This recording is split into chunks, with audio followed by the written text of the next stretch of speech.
Hi, ladies and gentlemen. My name is Bobby Rush. As a blues man, I love Mississippi Public Broadcasting. If you support Mississippi music and their local programming, donate now, right now, and become a member today, not tomorrow. Thank you, thank you, thank you. Doesn't matter how big or small, but we prefer big. Thank you very much. School choice, rural hospitals, voter access. The 2026 Mississippi Legislature will impact you and your family for years to come. MPB brings you At Issue, a weekly analysis of the legislative session and the issues affecting you with perspectives from both sides of the aisle. Brandon Jones and new At Issue analyst Rebecca Staples join me, Wilson Stribling, every Monday at 5 p.m. only on MPB Think Radio and wherever you get your podcasts. MPB, your stories, our mission.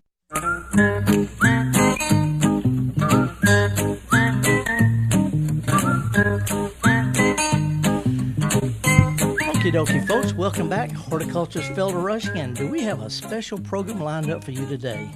Before we get to that, Java, I understand there's been some real bad destruction down in south central Mississippi. Yeah, what was it? No, not yesterday, but day before yesterday, we had a couple tornadoes come through. I believe it was the Brookhaven area, Bude, and it's cleanup time. Yeah, it's always tough, and so our hearts go out to everybody, but also our thoughts and our brains. So if there's some things that you've got on your mind, that if you're in a position to call and talk about what you can do, any kind of landscape destruction and things like that, we're here for you. That's what MPB is all about. But it's mostly about gardening, landscape gardening, lawns, trees, shrubs, vegetables, diseases, worms, bugs, blah, blah, blah, blah, blah, blah. We got a lot of stuff to talk about. And I'm going to introduce my guest in just a few minutes, but got a real special guest today. Yeah. He's been on this program, I don't know how many times over the past 30, 35 years. Anyway, we're going to get to that. But before we do, let me jump in right off the bat and mention that I'm seeing two things going on around the state in people's lawns that they're going to be concerned about. I know some people may want to call about it, but one is a disease called fairy ring. Ah, yeah. Fairy ring. As a matter of fact, if we could get John C. to put up picture number one, picture number two. Picture number two. If you can put up picture number two, there's a fungus that starts out spreading from a central point, and it spreads out like a ripple on a pond. And as it grows, it greens the grass up, and it grows a foot or maybe 2 feet a year. It gets bigger and bigger.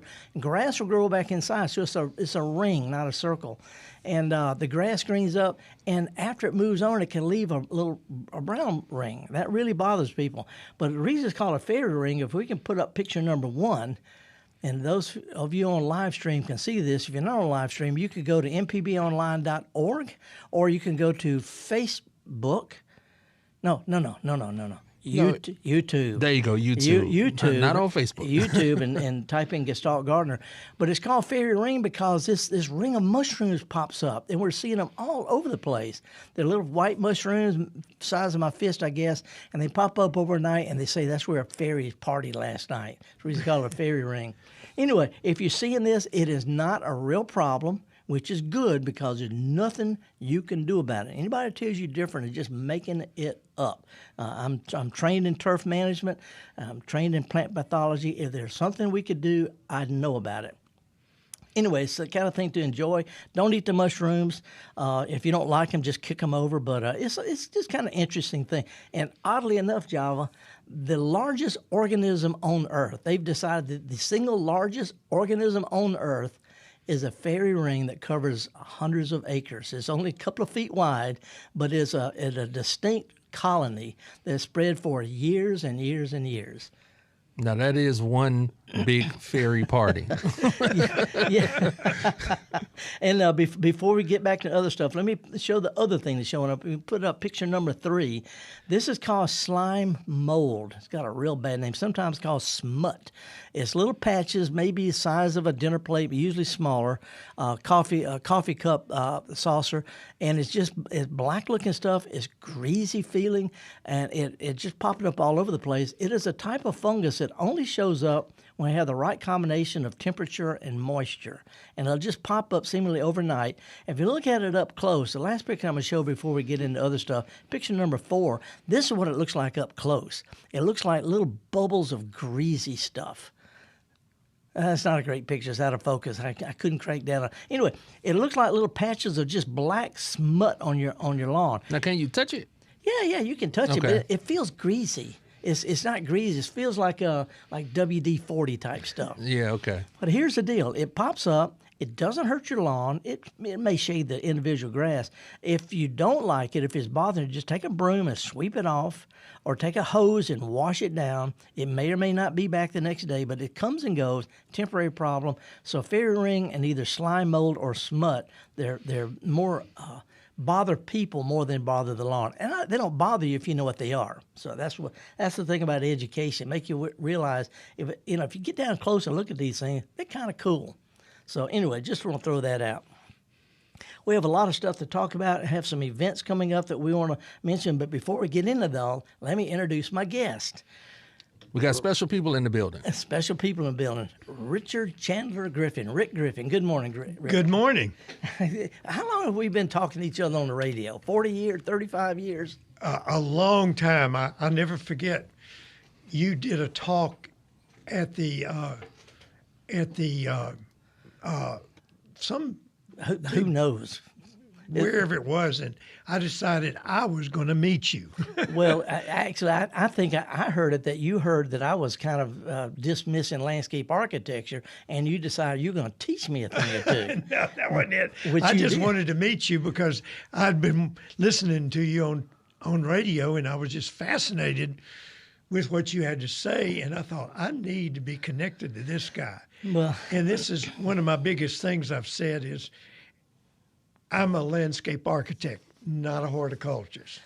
And so, but I do love plants, so I have to connect myself very well to as many horticulturists as I can get around me. And the other side of that coin is I'm a horticulturist, not a landscape architect. I studied landscape design just like you studied plant materials, but I didn't know anything about rhythm and repetition and focal points and hard features and all that kind of stuff that make a garden, because you can have a great working landscape without a single plant, but you can't have a good landscape with just plants. Well, that's exactly right. And I'm speaking tomorrow with you at the Renaissance, and she told me, the lady that's in charge told me that Donna Yowell, that I was supposed to talk about wildflowers. And I thought about this. Which you grow, but you don't grow them as wildflowers. You just grow them as plants. Right. And I thought to myself, now, wait a minute. I'm not a horticulturist. I'm a landscape architect. So Donna's in for a surprise. So she's going to be in for a surprise, because I'm not talking about flowers. I'm talking about shapes and forms in the garden. And they can be out of plants, or they can be out of hardscapes. Well, picket fences. And I've got some pictures we can show of your garden in a little while to just give it an idea. But you mentioned the thing Saturday. This is the Magnolia Flower Festival.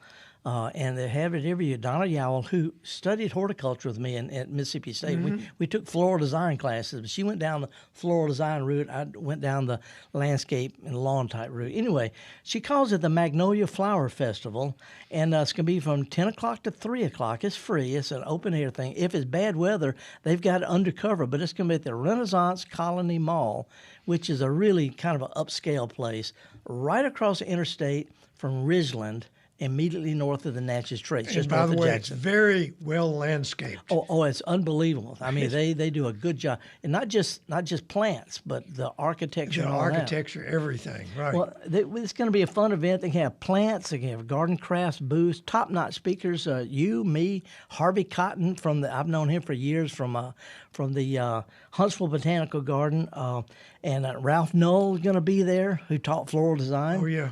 Well, but anyway, I'm going to be there. The children are going to be able to make a free mini bouquet and lots of demonstrations. Anyway, I'm going to be there with my garden truck.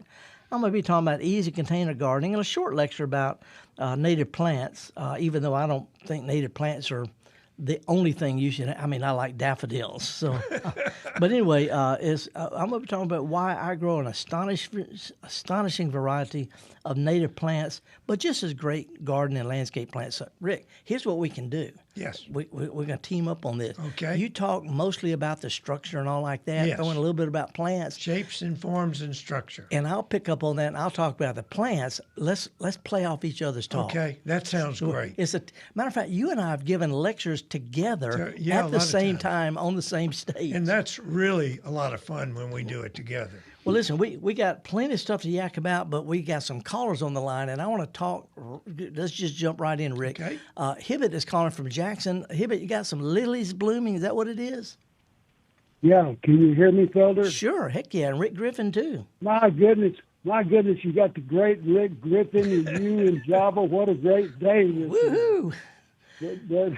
But yeah, I have some canna lilies that are about 3 feet tall that are yellow and blooming, and I need to move them and divide them. And is it a good time, or should I wait until the winter time? Well, luckily, Rick, you grow cannas, all different kind of cannas. That's one of my favorites. Between cannas and daylilies and irises, I don't think there's a day of the year you can't move them. Right. I would cut them back if they got some of the flowers on them. If they wilt a little bit, Hibbett, I'd cut those off. But you can dig them up and move them. They will not even miss a beat. If they do, it'll just slow them down. They'll jump right back. Great advice. Thanks. Great to see y'all. Oh, okay. And by the way, I would dig the holes first, so that when you dig them up, you can put them right in the ground and water them, so they don't have time to sit around thinking about what's going on. Good advice. All righty, Hibbett. Thank Appreciate you. your call. Rick, right around the corner, if you live off of Meadowbrook Road in Jackson, and right around the corner on Ridgewood Road, there's a house that's being refurbished, and they got some of the most glorious lilies, not canna lilies, but real lilies. They're like chest high, and they're just unbelievable. You don't grow many lilies in your garden because I don't think you have room for them. Well, I keep shoving things and pushing things, but finally there's a common area behind my house, and I've started moving a lot of my plants out there because nobody takes care of it, so I do. And it's got a sprinkling system, and I don't have to pay for it. There you go. All right. Well, that works. Let's go to Lawrence is calling from Georgia. Is that right, Lawrence? Yes, it is. Thanks for taking my call. Sure. I've got a couple of quick questions. My first one is, about a year or so ago, I planted a bush in front of my house, and done me, I forgot to identify what kind of bush it is. Oh, boy. So my first question is, I know, sorry, I'm laughing. So tell me, in your opinion, the best way to identify a bush. What would you do? And then my second question is, I've got some hanging baskets, in the planter. So I want to ask you, what's your recommendation to plant in a hanging basket that requires little, if any, maintenance? Well, let me answer them backwards. Let me answer the first one by, there are some really good plant apps, including if you've got an iPhone, there's some kind of buttons you can push. I'm too old to know this stuff, but if you stay tuned, somebody will call up and say, here's how they do it. There's a couple of things. You just point your camera and you push some kind of buttons, and it comes right up. I don't know how to do that. Wow. But your phone, your iPhone or your Android should have a plant ID app somewhere. Yeah. Also, if you want to email a picture, close-up picture, or that'll help. So let's stay tuned. Let's see what other callers tell, because I've been told this stuff, but I'm an old boomer. I can't remember it, and I don't use it, so I can't remember. Anyway, as far as hanging basket, Rick, this is a weird thing. If it's in the sun or the shade, makes a big difference. There's some plants that need very little care. You grow a lot of stuff in containers. I'm thinking asparagus, fern, airplane plant, cascading stuff. Lantana. I've got my flowers lantana, and there's a new variety out that's almost red. And it's compact enough to put in a hanging basket? Compact, and I put it in the hanging baskets in the middle of my yard, up there on the gourd hanger. Yeah. And if I'm good, I water them once a week. Yeah. And if I don't, they will, but they come right back. Yeah, but you can actually mix stuff too. You can put ivy, variegated ivy, and it'll stay out all year long. Variegated ivy is about the toughest thing. You never fertilize it or water it; it just grows. And I almost hate to say, I don't hate to say this all because I'm a trained horticulturist. I've written all the books, blah blah blah blah blah. But there's nothing wrong with going to Hobby Lobby and get you some really nice artificial plants because they look real now. They even have they have artificial Spanish moss that looks real. You're exactly right. So, it's a horticulturist, but it's the effect, and Rick, I learned this from you, it's the effect you want, not necessarily the material, whether it's real or synthetic, or a combination. Yeah, that's right, a combination. Yeah, put you some flowers in there and some artificial ivy hanging down, and nobody but you and me and Rick are going to know. Great advice. I'm not kidding, Lawrence.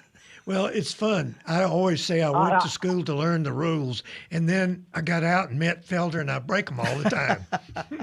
Anyway, good luck on it, Lawrence. We appreciate it. And stay tuned about somebody to help us out with the phone plan app. You bet. And then if we can go to Jason Klein. Rick, we got a lot of stuff to talk about, but we're here to talk with folks about their gardens. Jason Klein. What's up, Jason? Yes, sir. Good morning. You're on the air. What's up? How you doing? Good. I have no intention at all of talking about my garden. So what you calling I do for? I do like the idea of the fake ivy, though. Is the easiest thing in the world to grow. So just go ahead and buy it. Yeah. Are you in North Carolina or Mississippi? I am in neither of those places at the moment. Okay. I'm vacationing.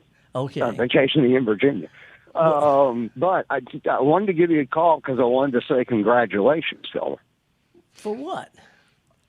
For what? You hit 500,000, like 500,000 downloads for podcast. You don't see the sign behind you, Felder? No, let me turn around here. Well, 500. I wanted to call and say congratulations. That is monumental. It's our biggest podcast.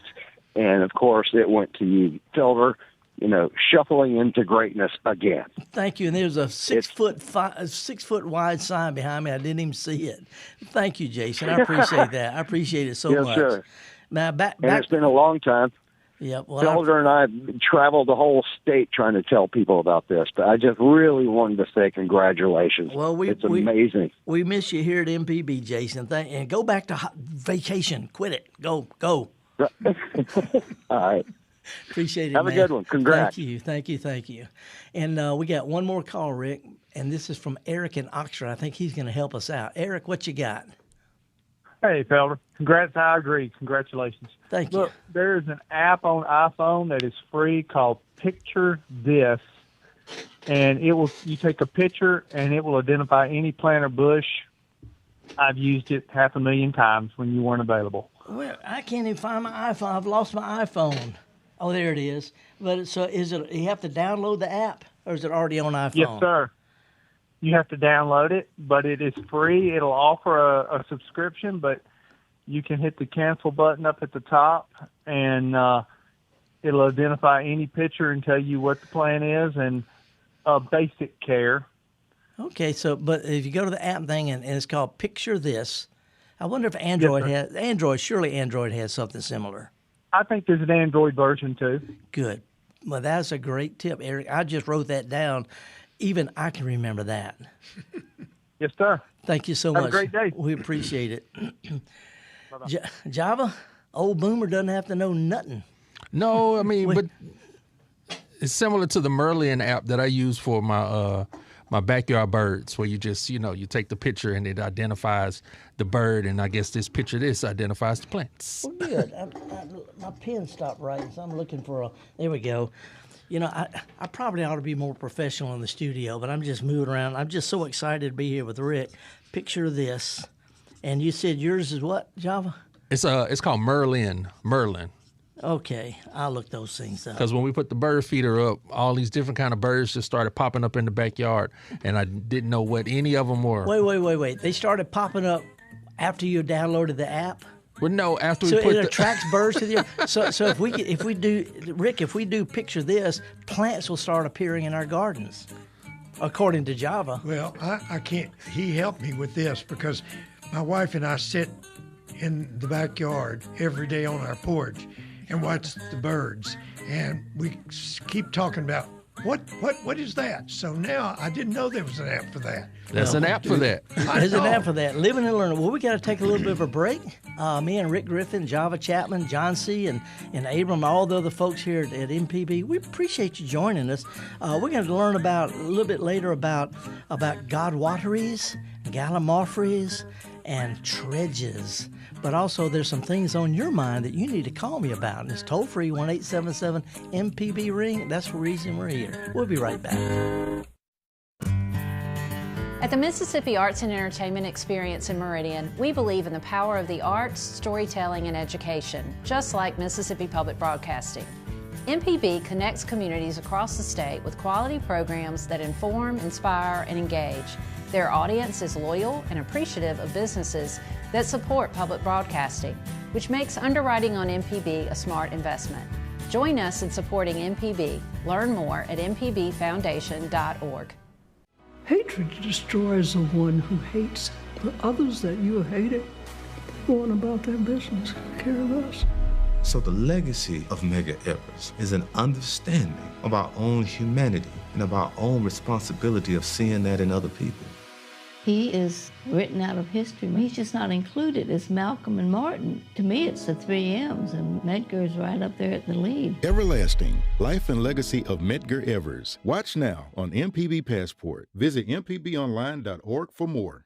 School choice, rural hospitals, voter access. The 2026 Mississippi Legislature will impact you and your family for years to come. MPB brings you At Issue, a weekly analysis of the legislative session and the issues affecting you with perspectives from both sides of the aisle.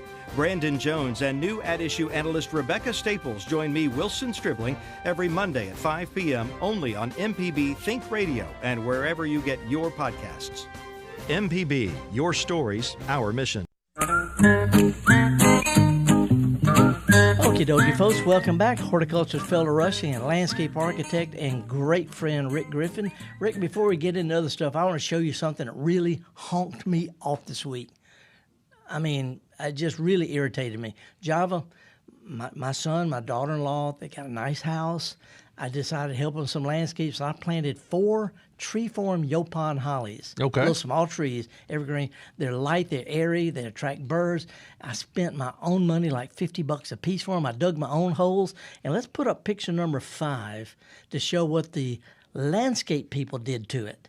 They took their string trimmer and weed eater and girdled them. Yeah. This is a very common disease called weed eater blight or lawnmower blight. And all it takes is one whack, but they completely killed 4 big trees. And I set out myself. And it wasn't the guy who runs the company, Rick. You know, they know what to do. Yeah. But you probably see this in you do landscapes all over the South, all over all over the region. And our best efforts can be killed with somebody who don't even think. Oh, yes. And this is famous because we just got through doing the Corps of Engineers building over in Vicksburg. And after we got through, those weed eater people came through and started doing that. And I just got so upset. And so we found out now Ron Carroll's going to take over the maintenance of horticultures. and Ron's not going to run, but Ron's he's a like second or third generation nursery person. Yes, he is. And he trains his worker. Anyway, all it takes is one hit with a string trimmer or lawnmower to completely girdle a plant, and there's nothing to do about it.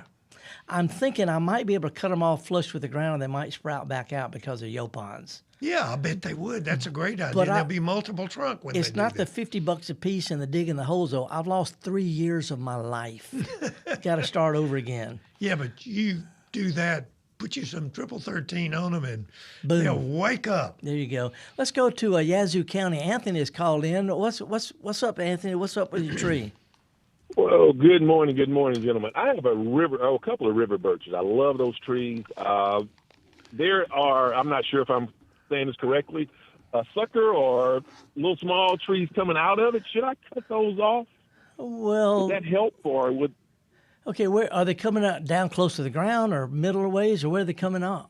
Down close to the ground. If they're down close to the ground, I would. Suckers, now you could leave them, but it's to me, okay. and this is pure Felderall, is sort of like eyebrow hairs. If you get one you don't like, pluck it. If you're okay with it, leave it. But here's the deal, Anthony. Whatever you cut off, don't leave a stub. Cut it, pretty close to the trunk. Try not to leave a stub. Okay. And what you can do is stand back. And keep in mind, river birches, Rick, you know that river birches are usually multiple trunks anyway. Yes. Sometimes they'll look pretty if they got 2 or 3 or 4, main stems. So you might want to leave that one and cut off parts of the one that's the older one. If you got branches growing, let's say it's growing off to the right. If you got branches on the other one growing on the right, thin them out to make room for this one to become a trunk.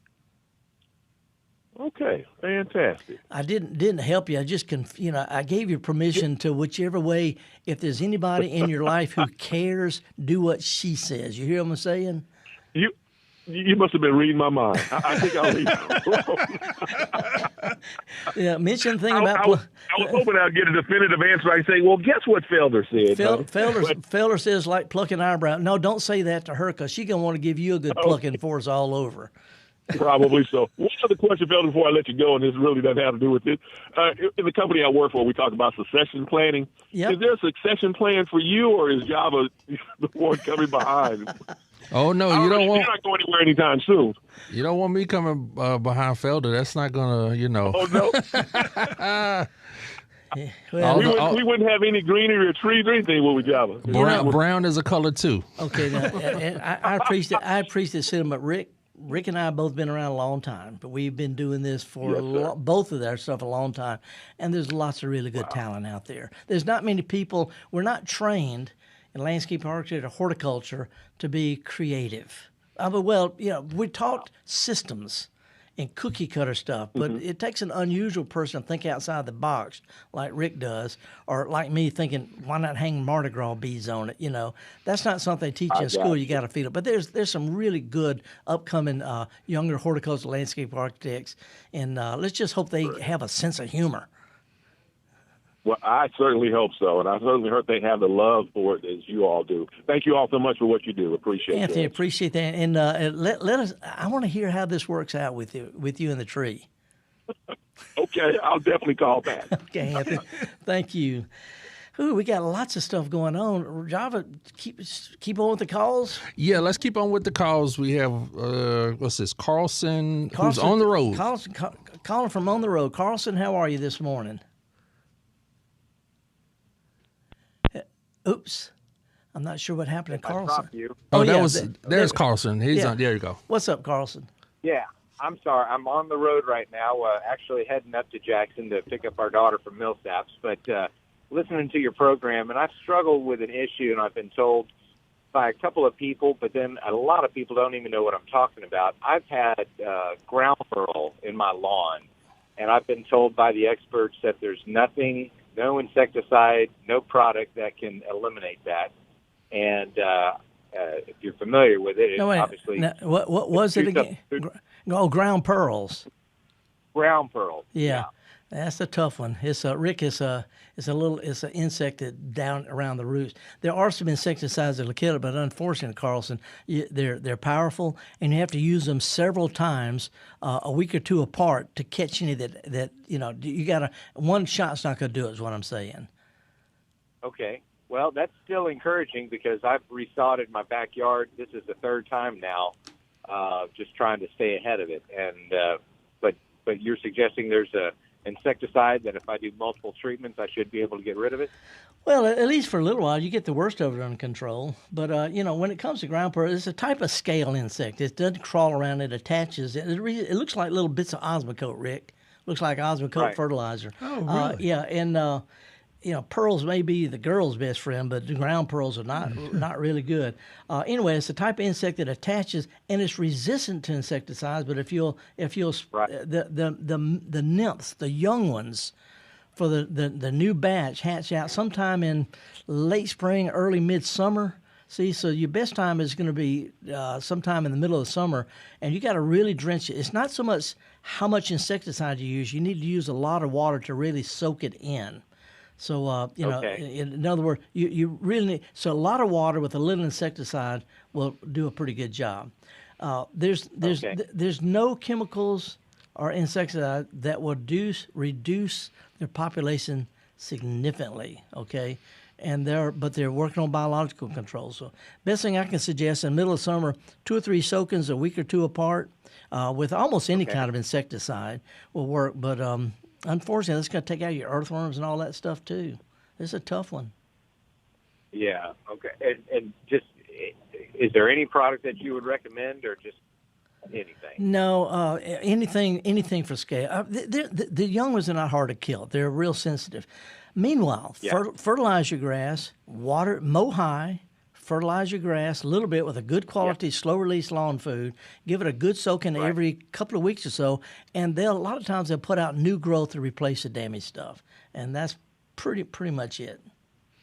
That's kind of been my approach. Is we live in Fairhope, and we get a lot of rain, and just trying to keep it fertilized and growing healthy to stay ahead of the consumption. Well, we use one of the good quality slow release lawn fertilizers, not 13, not agro. Use something because these real lawn foods, one application can last a whole season, but the main thing is use a good quality slow release one.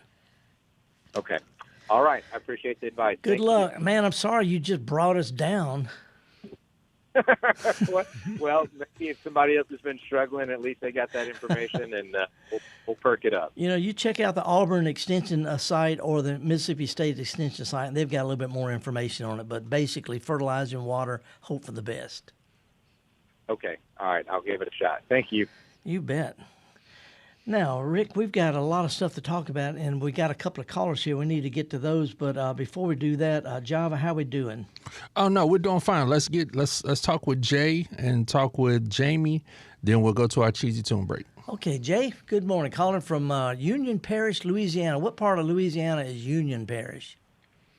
Right in the middle of the north border with Arkansas. Okay. Just south of Felder, rated directly east of Haynesville, home of the Butterfly Festival. You've been there before. I've lectured at the Haynesville Butterfly Festival several times. You're not very far from Magnolia, Arkansas. That is correct. All right. That is correct. What's up? What can we help you with?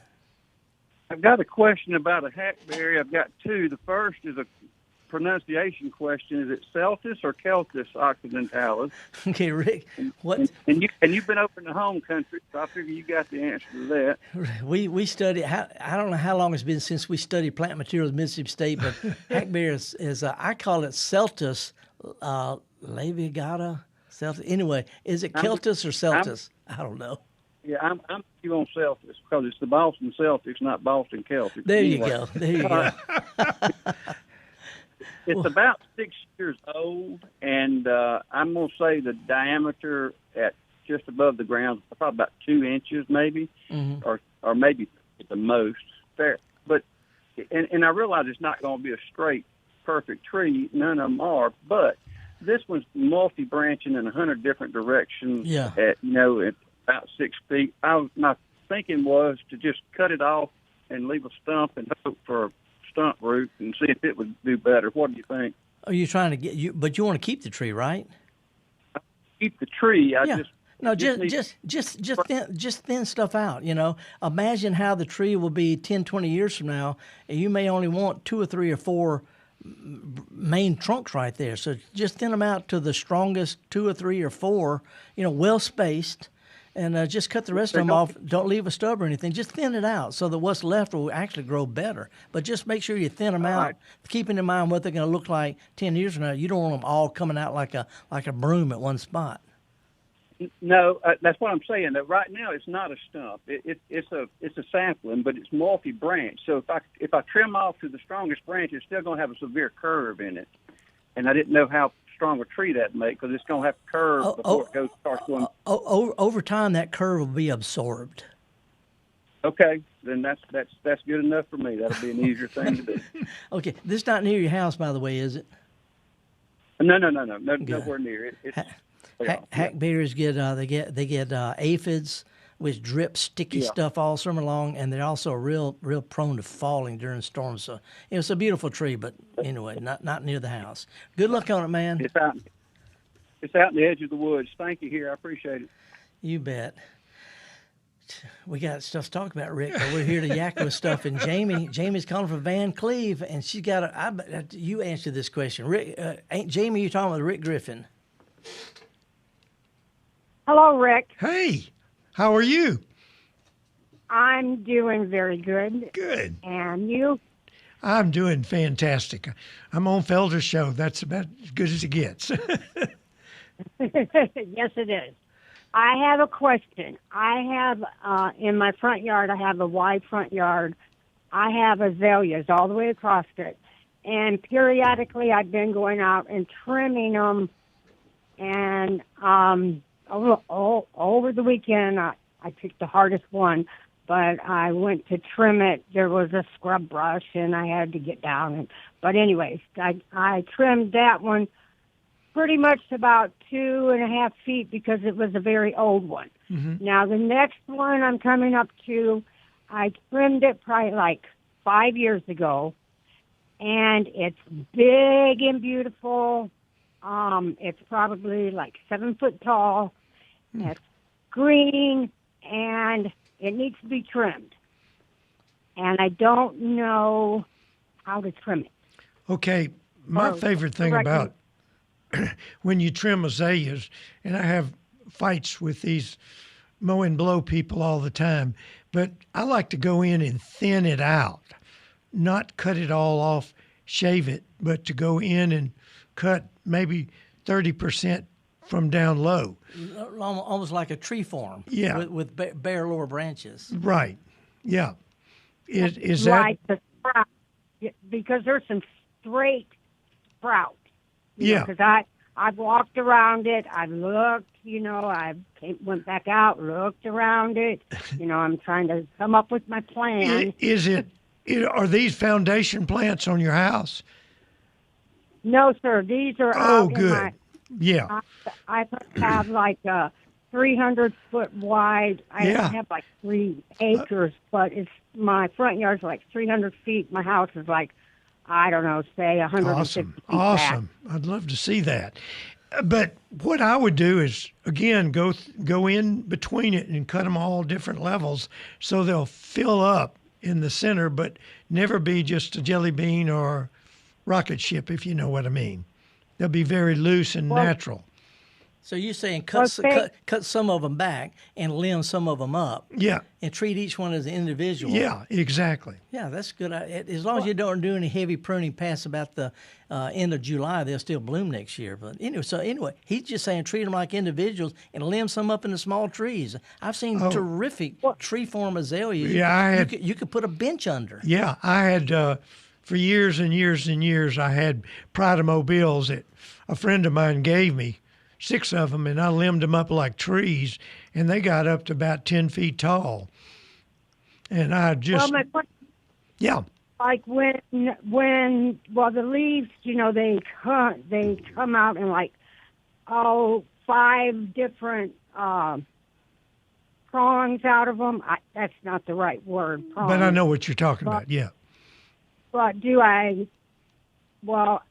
do I trim them, the little prongs, say the lower ones? Let me cut to a chase here. Nobody cares but you how you prune your azaleas. If you try to prune them all alike, it's not going to work. If you treat some, cut some down real low and make them like little bushes, limb some up, and each one careful, and just cut off the stuff you don't like and leave what you do like. And don't worry about what it looks like to anybody else. Just the main thing is just it's just like combing your hair.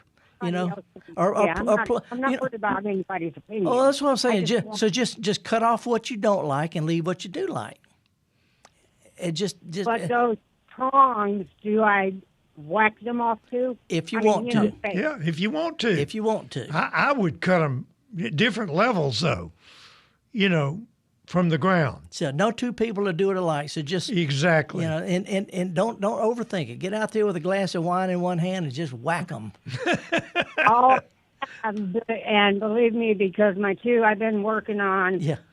They're like waxed all, but they were old. Well, they're all old because I've lived here for like 30 years. Well, they'll come back just fine. So, Jamie, don't worry about it. Just cut off what you don't like, leave what you do like, and you can always fix later what doesn't work.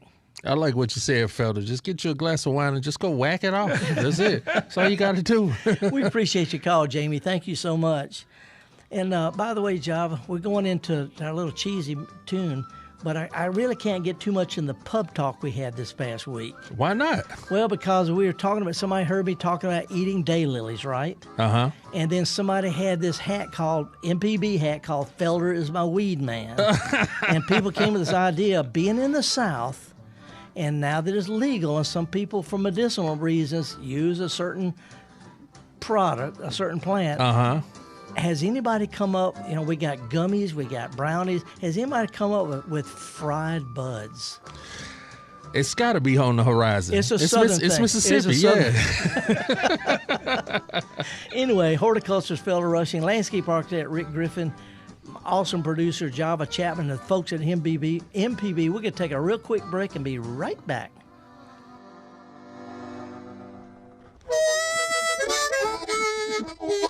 Hi, ladies and gentlemen. My name is Bobby Rush. As a blues man, I love Mississippi Public Broadcasting.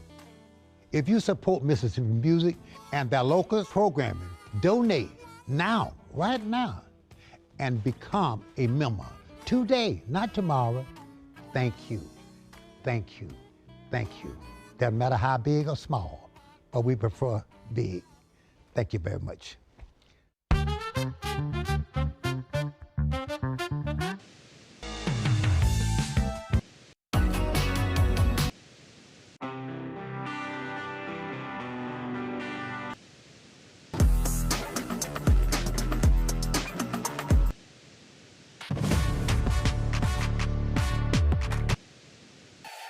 Together through the years, together in the future.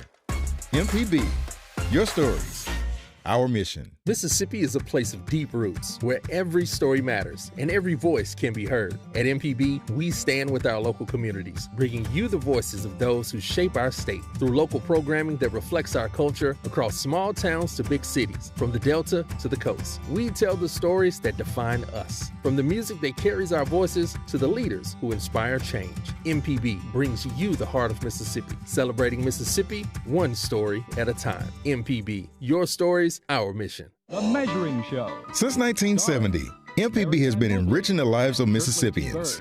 Everything we do gives us the chance to grow and learn.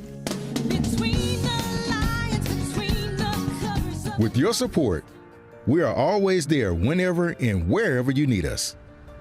Together through the years, together in the future. Please consider making a donation at mpbfoundation.org. MPB, your stories, our mission.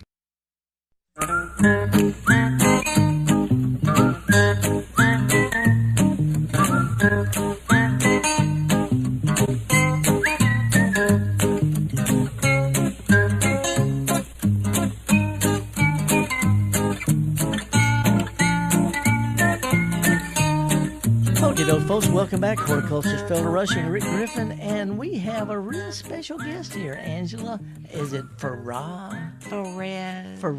Yeah. I mean, I've seen it written. I've just never said Ferrez.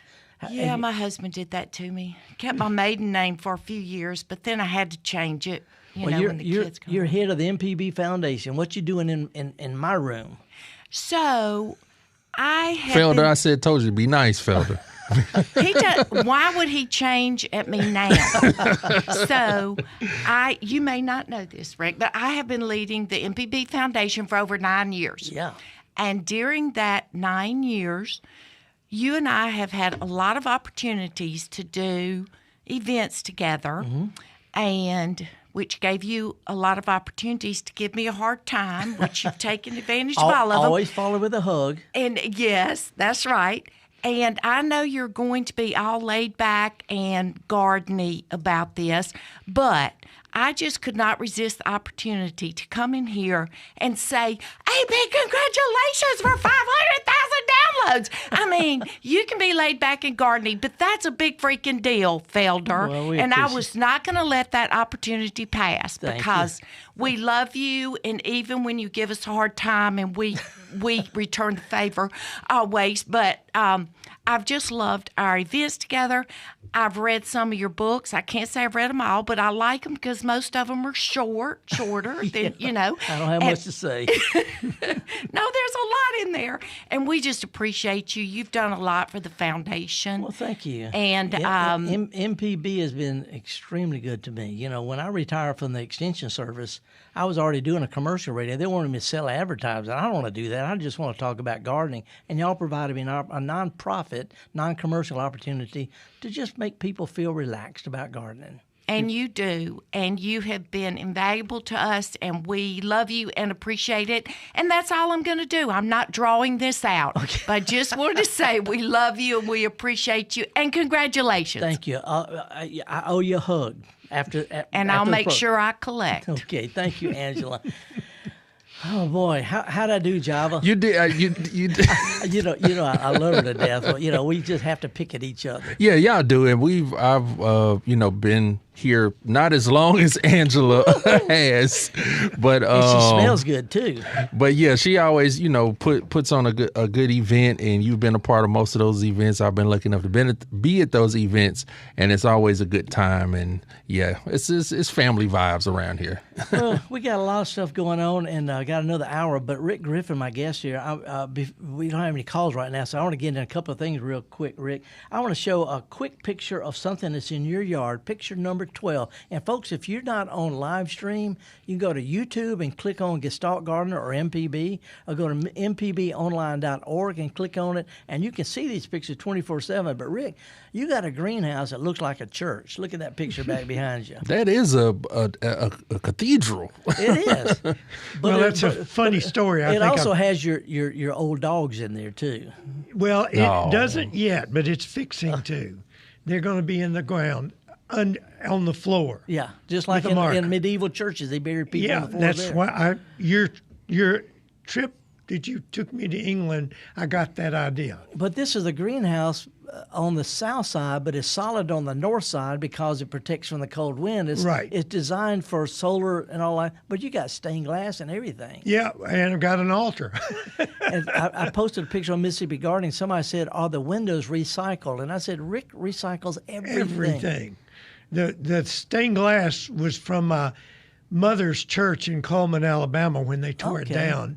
And so it's very special to me, and it has my uncle's name on it. So it's a greenhouse, but you also have knickknacks in there, and it's just it's a part of your. Some people have man caves. You got a Rick chapel. Well, it's kind of funny. It got very special during the COVID times, and when my church had communion, they would pass them out at the door as you were leaving, and everybody would drink their little wine and sit and eat on their little piece of bread. You did take yours home. And I said, I'm taking mine home. So my minister said, well, I'll bless a whole... Java's shaking his head. I'm going to take mine home. And well, if you've got your own altar, then go ahead. Yeah, I got my altar. Communion to go. My communion... My little K-cups are all blessed, so I can do it. So I do it often, but that's a special place for me. And the only reason my wife let me build it was I told her it was a greenhouse. Okay, it works. It works. and by the way, this past week, and Java, I hadn't told you about it, but I was a guest on a NPR program called 1A. Oh no, Felder! Everybody knows. What? I've got messages from all around the country about Felder's on 1A. I am, and the Gen Whites. I've been on it before, but we talked about slow gardening, pollinators, and drought, and getting the most out of small gardens. But on the same program, as soon as I got off, and she was listening to this, Martha Stewart was listening to it. Oh, and okay. She was on. She came on, and she talked about how how I talked about making little everyday things meaningful, little rituals, simplify, organize, savor what you do. Put a clothesline out. Rick, you don't have a clothesline. That's the only thing not in your yard. I don't. Yes, but always evolving and trying things. He said, talk about having an omelet party, inviting people to make omelets. I'm thinking, Rick, we need to have a rooting party where we get some pots and stuff and come over and just root stuff out of your yard. I think that's a great idea. You got coleus, I got basil to share, but having a rooting party. But it's not about economics. Gardening is about enjoying. And that's what Martha said. And she said she had listened to my portion and thought that slow gardening is nice. And you do that. Yeah, that's my passion is my yard. Well, we got a little break coming up, but before we get to that, Rick, I'm going to put up a picture. It's kind of unrelated to what you and I are talking about, but if we could put up picture number 6. This is my granddaughter, Allie. They wanted blueberries, so I was going to plant some blueberries, and that's her carrying the blueberries. And in quick succession, picture number 7, while I was digging the holes, she was out digging around looking for worms. And then picture number 8, she has learned the difference between the 2 kinds of worms. We got the regular long, skinny worms that everybody knows about.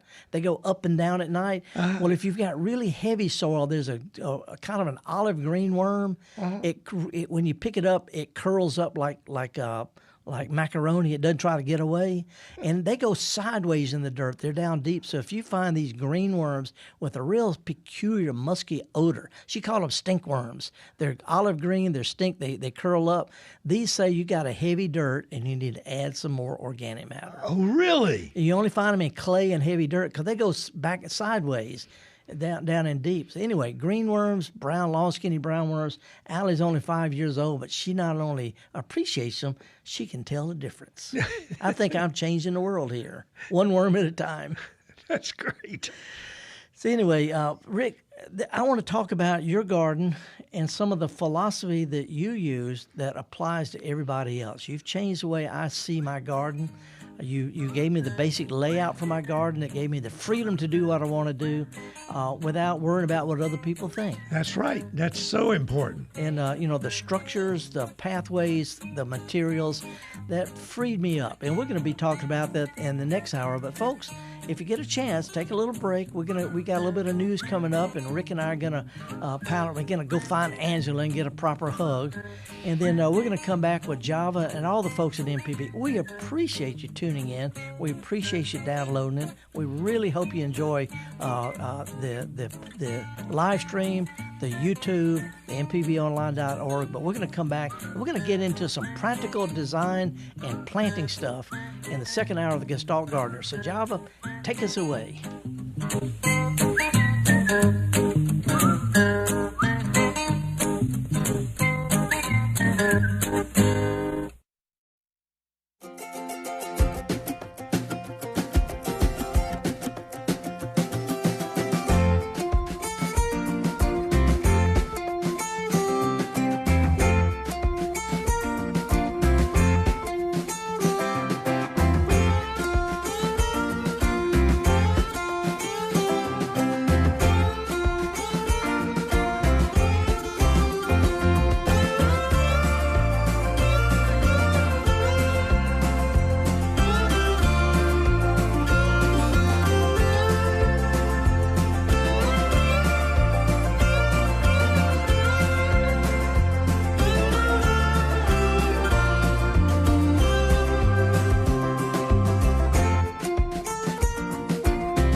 The Measuring Show. Since 1970, MPB has been enriching the lives of Mississippians. Everything we do gives us the chance to grow and learn. With your support, we are always there whenever and wherever you need us. Together through the years, together in the future. Please consider making a donation at mpbfoundation.org.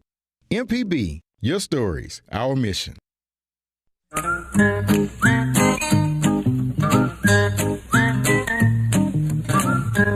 righty, welcome back. Java, man, I don't know if I've told you how much I appreciate you. You got so much patience because you put up with knuckleheads. I mean, all the different programs. You know, we have several producers here, but man, y'all have got patience of Job.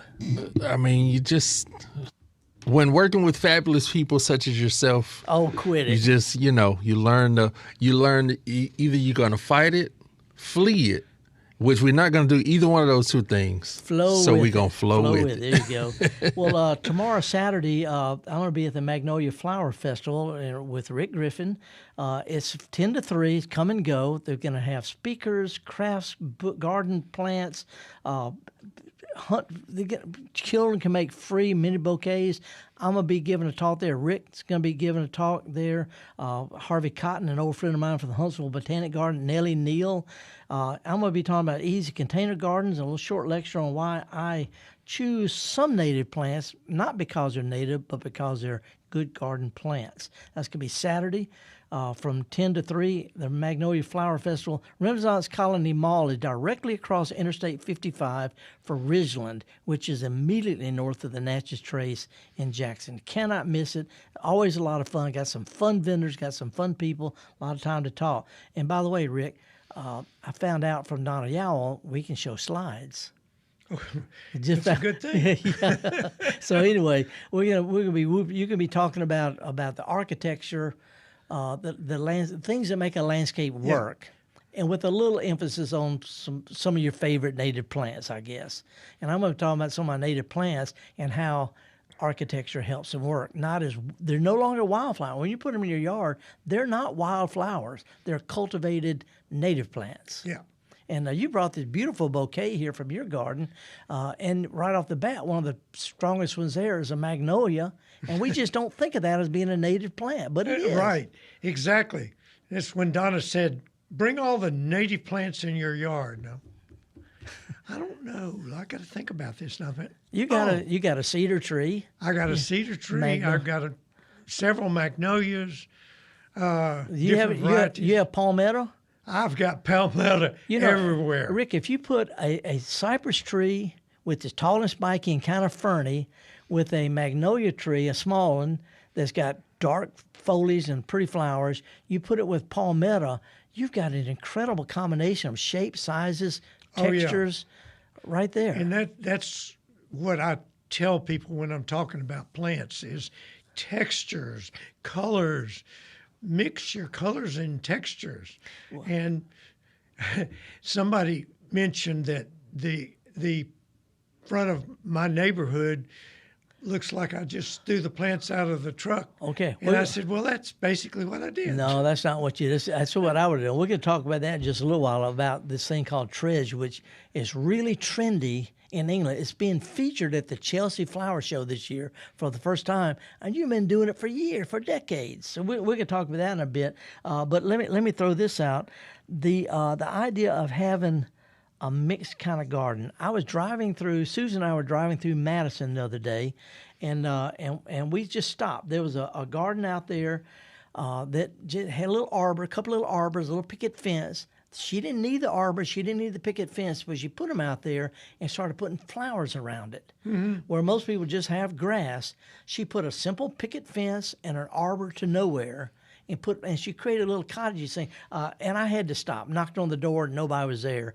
I said, hang on, gardener like this. I walked around the back, hello, because I knew somebody like that wouldn't be inside on a pretty day. She was out in her backyard. Turned out to be, her name is Mary Johnson.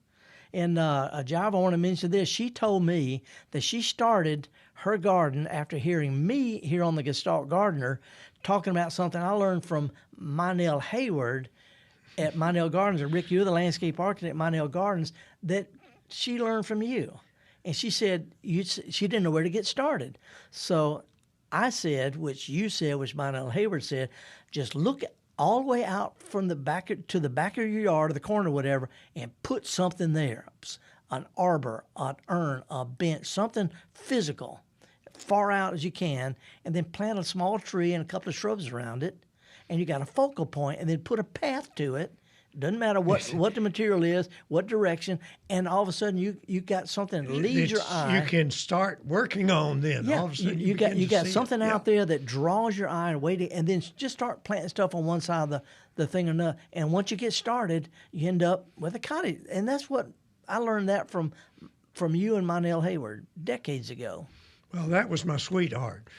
We bought Mynell Gardens for the city of Jackson, a park, and when I was there. Mm-hmm. And so I learned so much from that lady. Oh my gosh. That was her recipe. She took over her backyard, then a potato patch, and she kept adding a little room at a time. But she said her recipe was always look all the way across to the back of whatever that space was, put something in a fireplace, anything hard, put a flowering tree, and then put a path to it. And then it grows from there.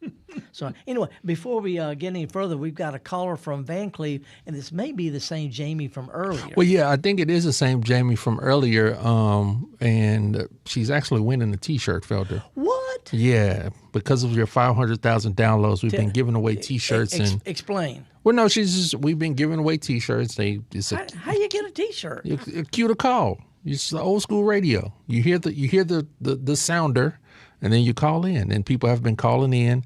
It's funny that you said about, what was the lady's name from the garden you just talked about? Mary Johnson. Mary Johnson. I have an email here, a wonderful email here, if I could read it real quick. It's about a lady who you helped start her garden as well.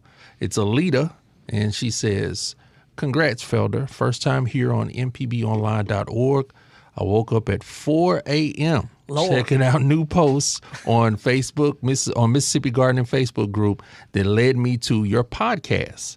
I'm 76, and although I'm not new to getting dirty in the garden, I'm new to Mississippi gardening. We moved here from Arizona 5 years ago from one extreme climate to another. And in Arizona, they get excited over 1/10 of an inch of rain in their small tube rain gauge. And here in Mississippi, you need a 5-gallon bucket or wheelbarrow.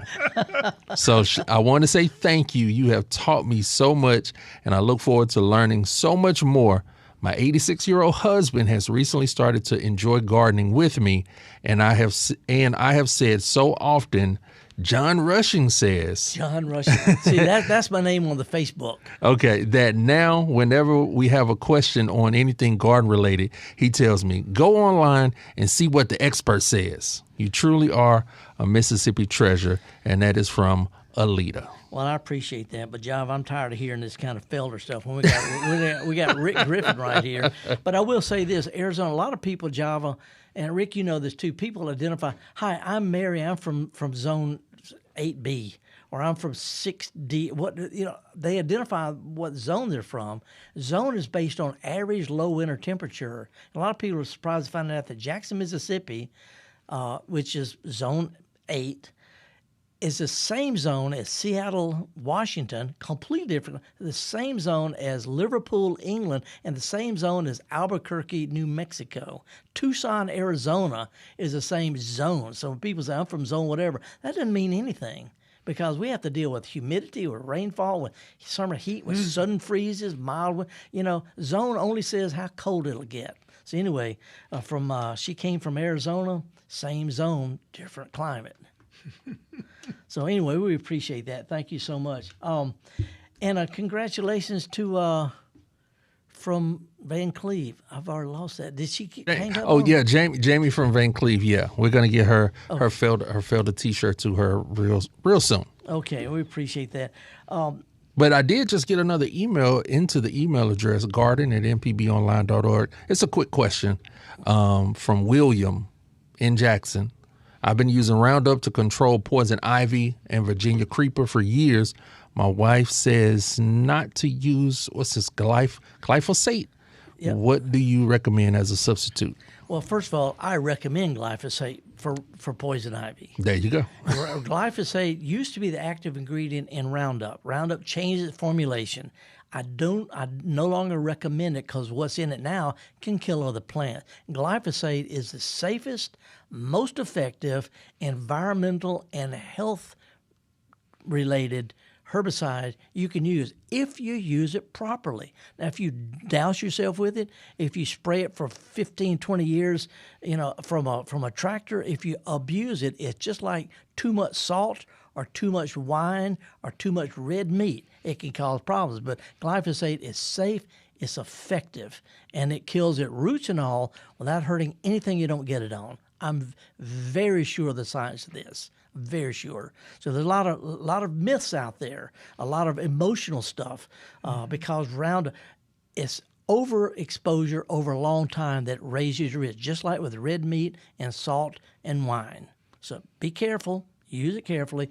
It works better and safer than anything else. I'm real sure of that. And Rick, you probably agree. I totally agree. I mean, Rick, I so agree. Rick, you and I, we have weeds in our yard. I mean, we're too old for this, but we still have to get on our hands and knees. And I saw your pathways were littered with stuff you'd pulled out of the flower beds. Yep, but I've got. Anytime anybody's got a garden, they're going to have poison ivy. Yeah. And it's a native plant. Let's talk about that tomorrow. Yeah. Well, I have a Windex bottle, and I just put that in it, and just when I'm ready, I squirt it. Just squirt it on the leaves. Squirt it on the leaf, and it works. It's just so easy. Which, by the way, in kind of off topic, but Java, I'm an older guy. Rick's an older guy. We've been around. You're not quite to the unk stage. Okay? Depending on who you ask now. But I went to my annual checkup with my what's the skin doctor's called? Dermatologist. Yeah. And she went, everything's fine. But I get these, when I'm working out in the yard now, I get these spots on my arm. They're bruises. And I didn't have them when I was younger. And they're just irregular spots, and they go away. And I said, what are those? She said, they're just bruises. I said, but there's different kinds of bruises. What is this one? And she sort of thought twice. She said, okay. She said, the Latin name for it is, I've drawn a total blank, senile purpura. Wait, senile? Senile purpura. And she said, I'm sorry, I didn't make the name up. Well, I Googled it. Senile just means old man. We think you just senile, but it's a Latin word that means an older man, purpura. So I said, in other words, I got old man purple spot. And there you go. Old man purple spot, senile purpura. But it's a bad, and I'm thinking, I think they're kind of pretty, Rick. And, I actually was at the pub, and I outlined one of them with a pen, and it looked like art. And I'm thinking, maybe I could get a tattoo of one. And my partner, my wife, Susan, she said, no, just hit your arm with a hammer. You have all you need. That's part of gardening, though, Rick. Cuts and scrapes and pulling weeds. Badges of honor.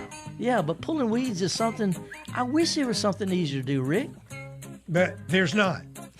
And I keep trying to find somebody to help me, and there's nobody but me that can do it, because nobody but me understands what's a weed and what's... Some of your weeds are valuable plants. Yes, they are. And when I have people come in, it's like, my best friend, Sidell Hendricks. Yeah. He comes in, and he's the only one that knows. Because he paid attention. Yeah. We got some stuff to talk about, folks. Some elements of good garden design, some textures, some colors, some alternate type of pathways. But if you want to give us a call, it's toll-free 1-877-MPB-RING.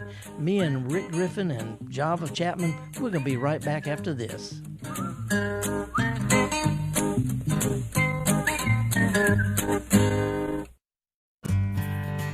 At the Mississippi Arts and Entertainment Experience in Meridian, we believe in the power of the arts, storytelling, and education, just like Mississippi Public Broadcasting. MPB connects communities across the state with quality programs that inform, inspire, and engage.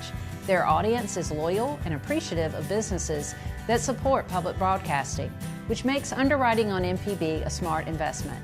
Join us in supporting MPB. Learn more at mpbfoundation.org. Hatred destroys the one who hates. The others that you hated, go on about their business. Care of us. So the legacy of Medgar Evers is an understanding of our own humanity and of our own responsibility of seeing that in other people. He is written out of history. He's just not included as Malcolm and Martin. To me, it's the 3 M's, and Medgar's right up there at the lead. Everlasting, Life and Legacy of Medgar Evers. Watch now on MPB Passport. Visit mpbonline.org for more. School choice, rural hospitals, voter access. The 2026 Mississippi Legislature will impact you and your family for years to come. MPB brings you At Issue, a weekly analysis of the legislative session and the issues affecting you with perspectives from both sides of the aisle. Brandon Jones and new At Issue analyst Rebecca Staples join me, Wilson Stribling, every Monday at 5 p.m. only on MPB Think Radio and wherever you get your podcasts. MPB, your stories, our mission. Okie dokie, folks, welcome back. Horticulturalist Felder Rushing, landscape architect Rick Griffin talking to you. If you want to give us a call, it's toll-free 1-877-MPB-RING. Rick, we were talking about plants and weeds a little while ago. One of the worst weeds in my garden, and we're talking about native plants at this Magnolia Flower Festival in Ridgeland tomorrow. Mm-hmm. One of my worst weeds is a native vine called Virginia creeper. It's more invasive than poison ivy. Yeah. And some people are actually allergic to it. And I notice you got some Virginia creeper. You just pull it or just what? How do you deal with it? Well, I will say this. I like it. And I leave it for a while, but then it starts taking over, and I'll pull it out, and then a couple of years later, it'll come back. But I think it's pretty. It is. Well, I thought that you would appreciate it because I do too. It's a great plant. By the way, Monet's garden in France, his house is covered with the Virginia creeper, which is native to Mississippi. But I brought a plant back. I smuggled a plant back as cuttings from England last year. Don't tell the USDA about this or the Border Control. But I found a Virginia creeper that is Virginia creeper, same Latin name, but it's from Asia instead of from North America. And let's put up picture number 19 if we can. It's called silver vein creeper, and it's got variegated leaves. Burgundy and white and silvery thing. And I gave you a piece of it, and it just sort of sat there last year. But it's starting to run up your brick wall now. Yeah, it is. And that's what it'll look like, huh? Yeah. But wow. it's a burgundy. The stems are burgundy. It's got a little tinge of burgundy, but it's dark green, and the leaves are thicker than our native one. And it's got all the veins are bright silvery white. It did okay, and then the freeze knocked it down. But then this year, it's just going freaking crazy. See, now it's going to be it's just as hardy. And get this, it's not invasive. It's one of the plants that a lot of the invasive plant people don't plant that. It's not from around here. Well, even some of the hardcore ones, like in Oregon and Washington State, they're really hardcore about invasive plant. They said this is a good alternative to our weedy native one. Yeah. So anyway, always looking for interesting new plants. Well, I'm hoping before I die, I get to see the back of my house covered in it. I think it's going to be next year. But I want to show another picture that is telling about people like us. Picture number 18. And Rick, this has nothing to do with gardening, but it has everything. Picture number 18. In your house, you and Shirley have a collection. Let's see if they put that picture up. You have a collection on the wall of... Come on, picture number 18. Put it up. Shot glasses. This is about a third. You got Java. He's got shot glasses from everywhere. Everywhere. You know what's funny about that? My wife, when she goes places, that's what she gets. She gets shot glasses. Shot glass. I get beer bottle caps. I got beer bottle caps from everywhere. But get this: when I look at your shelves of shot glasses. Now follow me on this. You see everyone as an individual. It's got a story. It's got a different design. Mm-hmm. You know where it came from. You have memories associated with it. Everyone looks different to you. But to somebody just looking at those shot glasses from across, they all look the same. Yeah. And I'm thinking people who collect stuff that all look kind of alike, but they notice a little subtle differences. The details, the nuances, attention to detail type stuff. That's the same kind of personality that collects daylilies, which all look kind of alike, but everyone's a little bit different. A little bit different, yes. And then irises. And then you have all these different kinds of plants, the African violets, roses. All these plant collectors, they're just shot glass collectors. You're exactly right. And it's got to have a story. It got to have a story. But there are differences when it comes to gardening. When I stepped outside my car at your place, in this bouquet you've got in front of us, you've got roses, you've got althea, you've got lantana, different kind of perennial salvias. Hydrangea, magnolia, but a little gem. I got a red little cascades, gem and a regular magnolia. And you got the red cascade rose. But you have this iris right by your driveway. It's a massive iris, which I love for just the foliage. Yeah. But it's got the prettiest little lavender blue flowers, and they're down in the foliage. They're down in the foliage, which is... Where did it come from? What is it? Yeah. Do you know the name of it? No, she just gave me a bag and said, here. And it was bulbs, and I didn't even know where, but that was one place I had sun. So I planted them year before last. Last year they didn't do, but this year they've gone crazy. But the neatest thing about them, each stem that comes up will have 5 or 6 flowers on it. But they're down in the foliage a little bit. They're way down, and that's what I like about it. But the other thing about it is when the irises don't bloom, their foliage is an important shape. It's little sword shapes. Well, that's little right. Pointy, spiky things. And one of the things that you're probably one of my heroes for, you really taught me about this, is shapes and textures. You can have an incredible garden without a single flower if you choose different shapes and textures. And if I could get them to put up picture number 20, this is just a one shot of your garden where you've got tightly pruned Yopon hollies, you've got the upright, strong stems of crepe myrtle, you've got great big giant foliage of a native palmetto, kind of a pale green, you've got dark green, you've got not fatsia, what's the plant with the great big leaves? Oh, that's rice paper plant. Rice paper plant. And let me tell you about that. These are so important to me, like the banana trees. Yeah. I've got all these things that go down in the winter, and I want them to go down because I would like to clean out. Yeah. But they come up and give me massive texture. and they make a statement to people that almost have a wreck driving down the street because they, what is that? Well, this is something, and years and years ago, I learned about this, shapes and textures. If you have something kind of spiky, and in this case, it's the stems of the crepe myrtle tree, and also the spikes on the palmetto. If you have something roundy, and you've got those boxwoods or Yopon hollies. They're boxwood. Boxwood. You keep them pruned. I wish tight. they were Yopons. Yeah, but you keep them pruned tight, which shows a little control, organization, but it keeps it nice and smooth as a contrast to the great big floriferous foliage of the other plant. Right, but the biggest thing, I don't want it to look like a brick wall. So you prune them. It's got mountains and valleys. You instead of straight across like most people do a boxwood, yours goes up like a roller coaster. Had a coworker, landscape architect, came by the other day and he said, "Why do you do that?"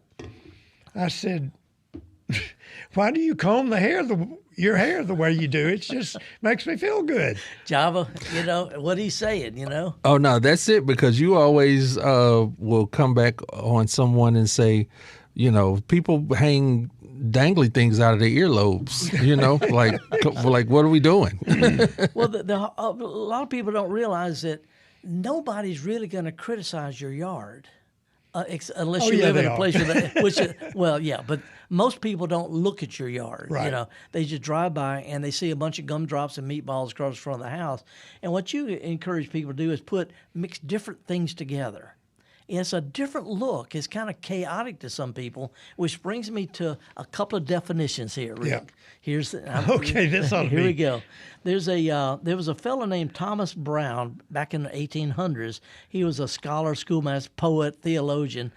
He's from the Isle of Man, which is where my people are from. Anyway, he wrote a poem describing his garden filled with all that came to his mind. He had a grotto, a pool, ferns, roses, fish. His poem started out this: a garden is a lovesome thing, God wot, which means God permit. Rose plot, fringed pool, fern grot. Anyway, they came up with this word called Godwatery. Okay, Godwatery is we got sundials and gnomes and fairies and fake rocks and wrought iron furniture, pink flamingos, a little of everything. Its affected is excessive fussiness and elaborate sentimentality. I love it. Okay, that's a Godwatery. What you have is a step further. It's called a I'm drawing a total blank. What? Gallimaufry. Gallimaufry, yes. Your garden is what I call the Rick Gallimaufry. You, of course, I've got the family that's going to vote on it, but I think you came up with my book I'm writing. The title of it. The title of it, yes, because that's so perfect. The word Gallimaufry is from an old French word which means a sauce, a ragout, to make merry, a hodgepodge. Okay, and they're talking about a hodgepodge of recipes. When you just throw whatever you got into the stew. That was called a Gallimaufry, a motley assortment of things. That's what your garden is. It is. My house, too. It's not a jumble. Everything is there for a reason. You know why it's there. No two people will do this alike. But the trick is mix things up. Yeah. And you live in one of the most upscale neighborhoods in the state. You got a guard, got to knock on the window to get into your place. But you got giant pink metal flamingos in your front yard. That's got to drive the other neighbors nuts. Oh, it does. I'm considered a different kind of person. But they can't say anything because you've been in Southern Living, 50 times? At least 50, if not more. Yeah. But, because you're somebody, and so you get away with doing stuff, and as a result, your neighbors, some of them got what I call really well done cookie cutter landscapes. Well, I got to tell you this. I love mimosa trees. Yeah. So I didn't have room in my yard, so in my common area behind me, I planted a mimosa tree.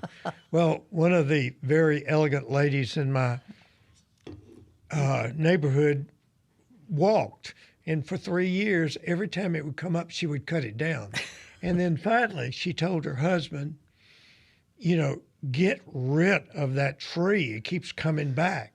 You had planted it. I had planted it. You're one of the top landscape architects across the South. You've been featured in Southern Living. But this was just too redneck for her, and that's me.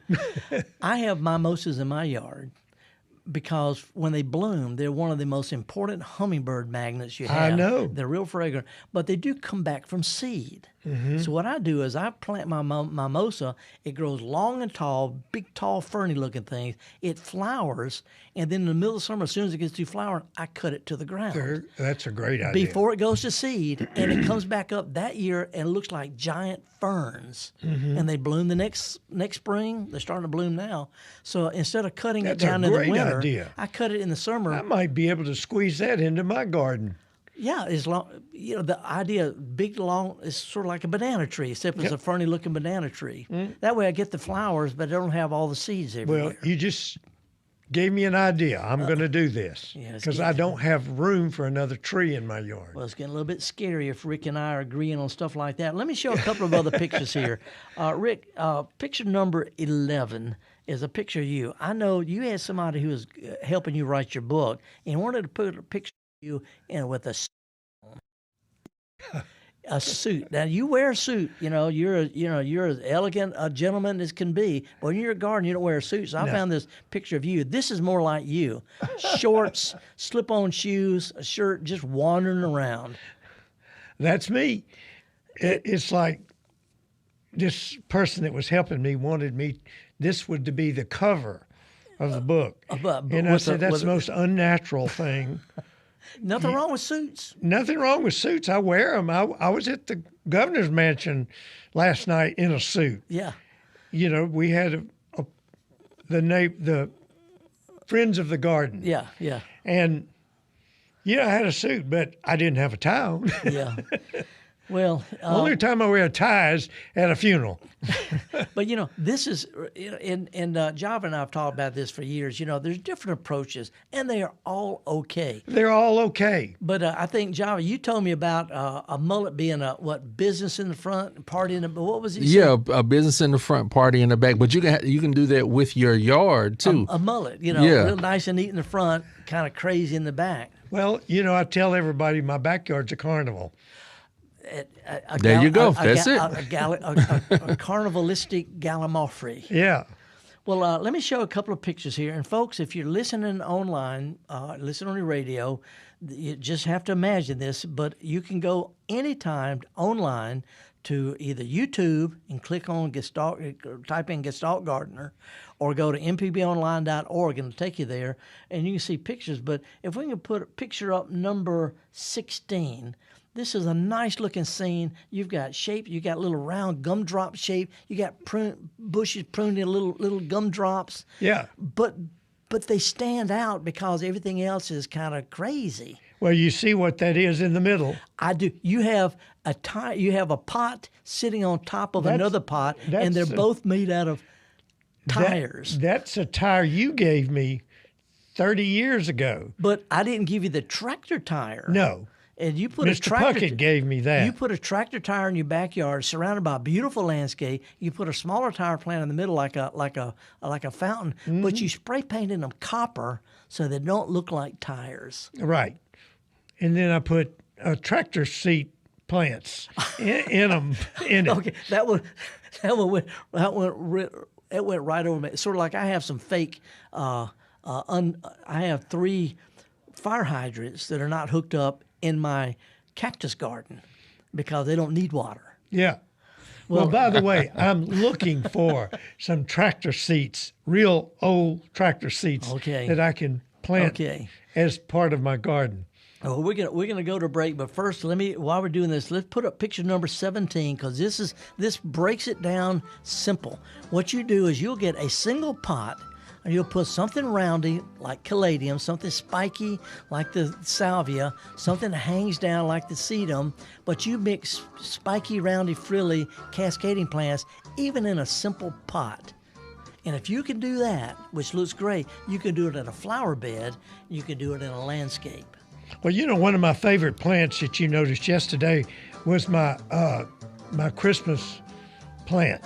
Your poinsettia. Yes. You put your poinsettia out just like a regular garden and it's plant. just growing like crazy, and everybody comes and says, "What is that?" Well, that's a poinsettia. What have you that's doing in your yard? Well, we got to go to break, but we'll be right back with more. This is a Gallimaufry program today. We'll be right back after this.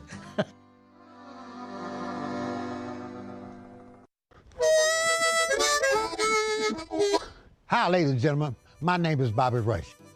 As a blues man, I love Mississippi Public Broadcasting. If you support Mississippi music and their local programming, donate now, right now, and become a member today, not tomorrow. Thank you, thank you, thank you. Doesn't matter how big or small, but we prefer big. Thank you very much.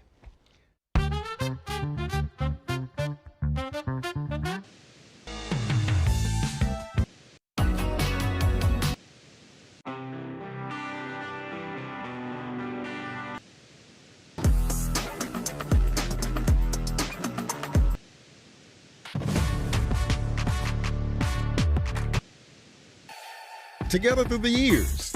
Together in Great the future. teacher. MPB, your stories, our mission. Mississippi is a place of deep roots where every story matters and every voice can be heard. At MPB, we stand with our local communities, bringing you the voices of those who shape our state through local programming that reflects our culture across small towns to big cities, from the Delta to the coast. We tell the stories that define us, from the music that carries our voices to the leaders who inspire change. MPB brings you the heart of Mississippi, celebrating Mississippi one story at a time. MPB, your stories, our mission.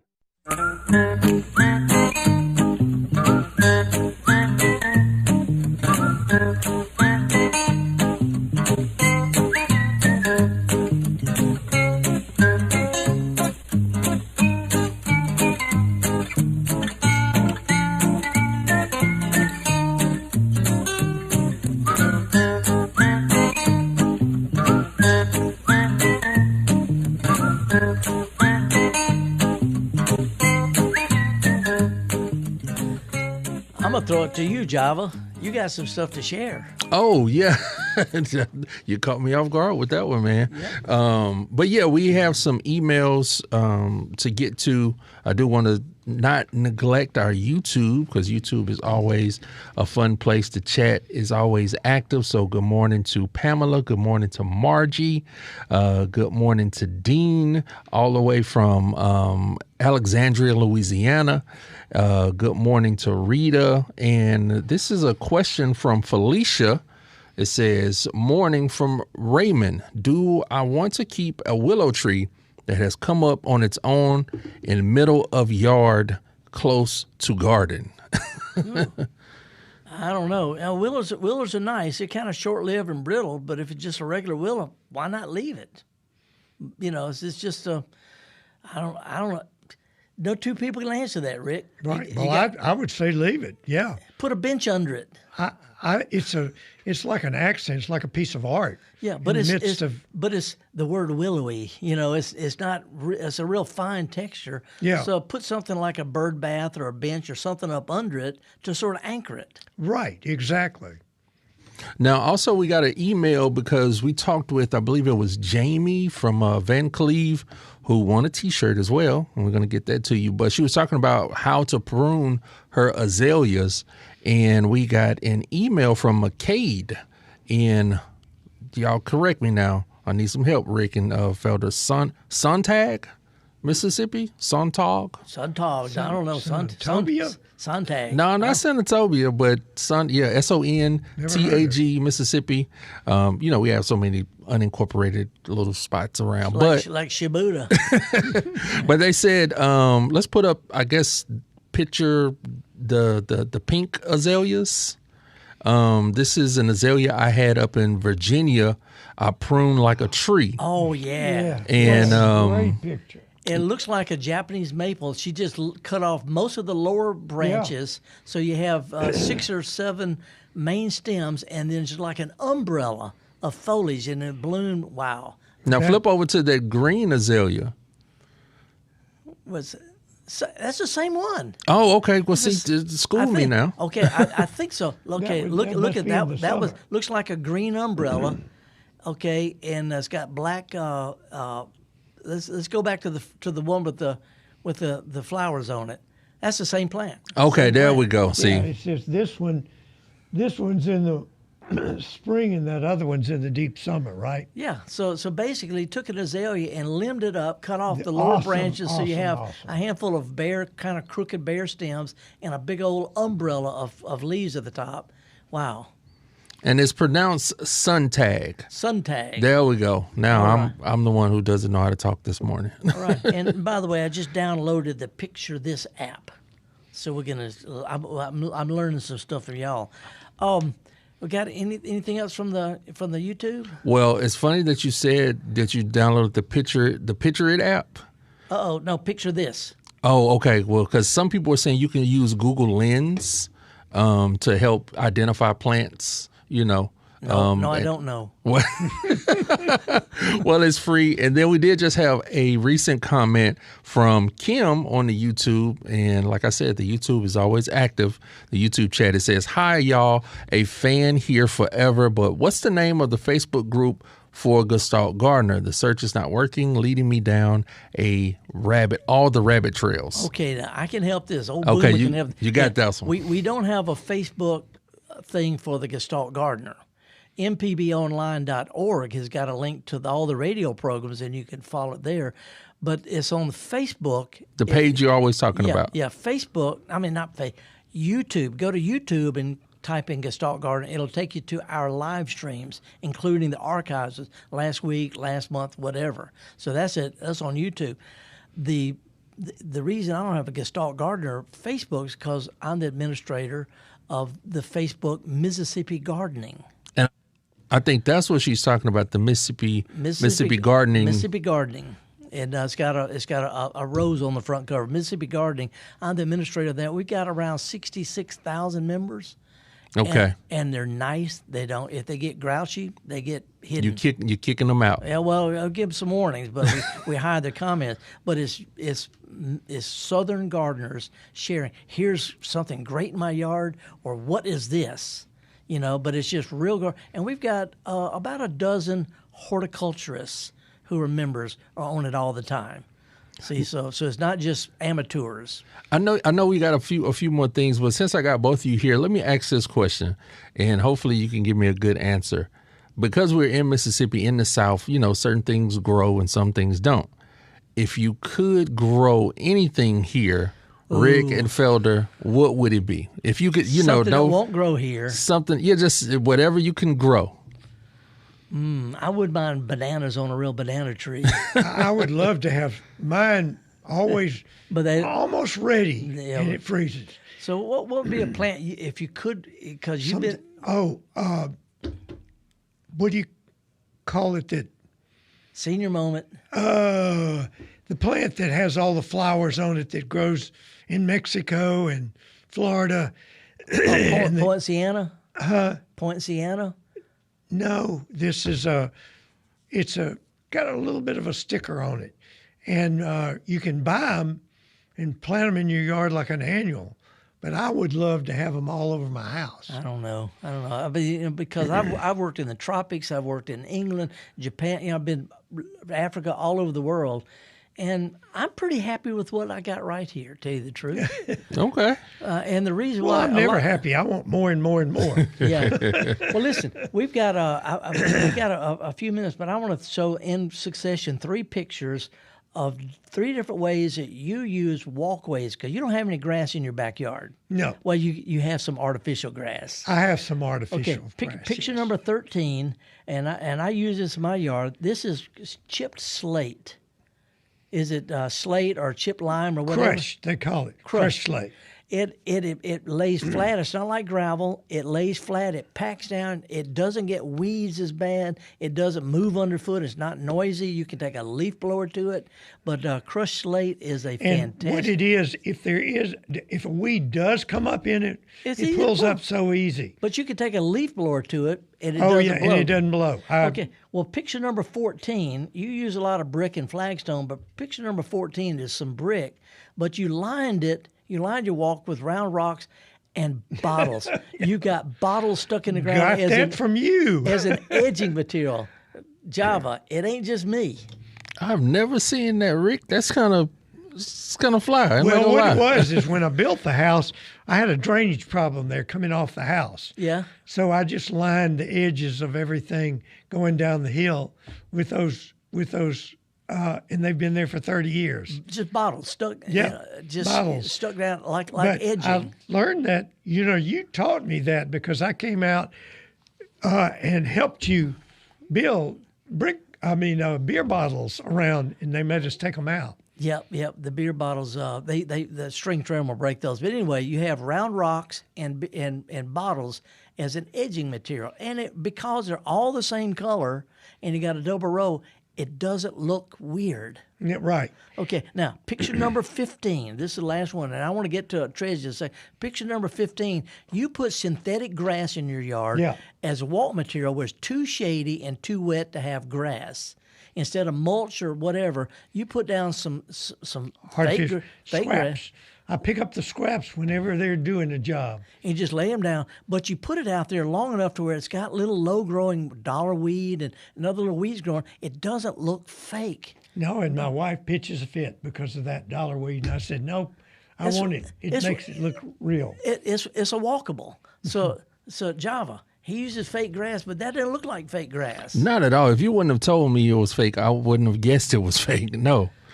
Well, it's just a material. It's been there 15 years. Yeah, it's just a material. So that's the idea. You can use things that are fake that look fake. Well, I tell people they use concrete. That's fake. Okay, but Java, he spray paints his. He takes a roller and paints his concrete so it's kind of a glow. You had me do mine that way. I painted with some brown paint so it looks like an old country driveway instead of bright concrete. Right. So the idea is to be creative. Be creative. And I've got so many young couples that are just right out of school and just don't have any budget. Yeah. And I was like, don't worry about it. We'll come up with things that are free. One of my favorite things is you and I did a garden in the middle of the street back.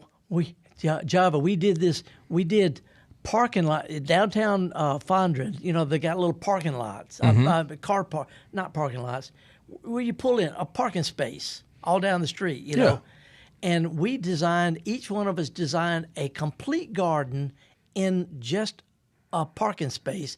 And we connected them with an arbor so we could go from one garden to the next. Well, and we also had fences to divide it from the main street. Yeah, but we did entire landscape gardens with sitting areas and everything in the space that you could park a pickup truck. Yep. And then that fence is in my backyard now. Well, we've got plenty of time to talk, but I want to throw out something that's near and dear. This is something that, I'm a member of the Royal Horticultural Society, and I go to all these flower shows and all that kind of stuff. I give lectures at those kind of things in England, but I'm privy to what's coming up. Well, one of the things that's featured this year at the Chelsea Flower Show, not just native plants, because they use a lot of our native plants. They don't use them as natives. They use them because they're good garden plants. Yeah. They're not native to England, but they have a thing that's not a hedge and not a row of trees, but it's a portmanteau where between tree and hedge is an informal row of small trees or overgrown large shrubs, taller than the fence or regular hedge, but smaller than a row of trees. They call it a tredge. Tredge, tree hedge. Oh. Bigger than a hedge, smaller than a bunch of trees. And is this evergreen? It's all mixed up. It can be either. Let's put up picture number, what number is that? Number 21. This is along Meadowbrook Road in Jackson. your neighborhood, this is right on the street. You've got all these little Jim magnolias and cedar trees and loropetalums and all these plants all mixed together. They're bigger than shrubs, smaller than trees, because there's a power line there. Mm-hmm. And it's all mixed up, and it is an incredible assortment. It's a gallimaufry of shapes and sizes and textures, but it provides a screen. And so many people have they want to put up a screen between them and the street, or them and a neighbor, or mm-hmm. They want to line there, and they want to put up a row of all one thing. Right. So they put up trees, which gets too big, or shrubs that don't get big enough. Well, let's put up this one last picture. This is picture number 22. This is a same neighborhood. This is you have some that are pruned, some that are informal. You've got the burgundy loropetalum. You've got real informal crepe myrtles, and you just mix stuff together that gets bigger than a hedge, smaller than trees, because it stays on the power line. And by mixing it all together, it looks interesting, and if something dies, nobody can tell. That's true. But anyway, there's some people who say that just looks like a bunch of plants stuck out. Some landscape architects say that this is just a bunch of plants. They don't realize this is cutting-edge Chelsea flower show. It looked like that somebody took their pickup truck and just threw a bunch of plants out there. No, all you did was you took different plants and all different sizes, put them together for the same effect, and it looks great. It is Chelsea flower show quality. I just want to let you know that. You've been doing that long before the English thought of it. Well, that right there goes back 25 years. Yeah. And bless his heart, Jim Barksdale, I was trying to raise money to plant these plants. Mm-hmm. And my neighbor, Jim Barksdale, said, well, Rick, how much do you need to just plant the whole thing? And I told him, and he wrote me a check. Well, the whole idea, people on a screen, they don't need all red photinias. They don't need all the They don't need all cedars. They don't need all magnolias. Mix and match. Maybe put 2 or 3 together in one spot, rather than just random stuff, repeat some groups. But this is a really easy way, and if something doesn't make it, you still got the rest of it. It's still got the rest of it. You can add something else. Now, Felder, before we go to Jim and Madison with this, which will be our last call, I do want to send a special thank you to Richard in Hattiesburg, who sent in pictures of his night blooming cereus. Oh boy! If we can get that picture up, it's in that congrats folder. This is night blooming cereus, the plant Eudora Welty made famous. That's what the flower looks like. The plant itself, the plant makes my hair look good. Yeah, it is a scraggly plant, but when it blooms at night, wow. Yeah, and I guess he put a nice little light behind it. That's a pretty picture. So thanks, Richard. Cool. Okay, we got time to squeeze in. Is it Jan from Madison? It is. What's the plant we're trying to think of? We're running out of time, but you can bail us out. I think it's bougainvillea. It is. Yeah. Bougainvillea. This is Think Radio. We don't have to think. Well, we got people out thinking. If you're telling me a tropical plant, I would just plant those all over my yard. Which is weird because they're out west in California, but they're just gorgeous. In California, it's a weed. Yeah. Yeah, I know. Yeah. I also have a night blooming cereus that I had, but it froze. I'll get another one. Well, listen, we're out of time. Jan, thank you so much for helping us out. We appreciate it so much. Whew, Rick, this has been a gallimaufry of a program. It has. and Java's not sure what we're going to say, but I'm looking forward to talking back and forth with you tomorrow at the Magnolia Flower Festival. It's at the Renaissance right across Interstate 55 for Ridgeland, immediately north of the Natchez Trace. Yeah. It's going to be a lot of fun. Got some great speakers. Nellie Neal will be there. It's going to be a lot of fun. Children's activities, plants and all, and I'm going to be there with my pickup truck. And when you get tired of listening to all you guys horticulturists with your plants, then you can come to me and I'm going to talk about the hardscape. With just plants, you can have plants along the roadside out in the woods, but to make it a garden, a people space, you got to have a place to put your feet. It can be a fence. It can be a gazebo. It can be a naked lady standing and a statue, sculptured out of concrete. A statue of a naked lady. Yeah, that's what I mean. Thank Java. You. We just want, Oh no, I think everybody knew what you meant. or a concrete chicken. Or a concrete chicken. That's have the true. Same effect. Well, folks, we're out of time. Rick Griffin, thank you for joining me. This has been rocking. Well, thank you for inviting me. This has been so much fun. Well, we're going to take a little bit of a break. It's called a week. I'm hoping to get Kevin Farrell on sometime and us have a pun off. Yeah, now that I've been floating that idea. That should be fun. Okay. Well, meanwhile, from here at MPB, all the folks, Java, and our live stream producers, everybody, we thank you for joining us today. If you can, go to the mpbonline.org, click on radio, and take it from there. Go to YouTube, type in Gestalt Gardener, or join Mississippi Gardening on Facebook. I promise you, we are safe, and we're easy, and we're helpful.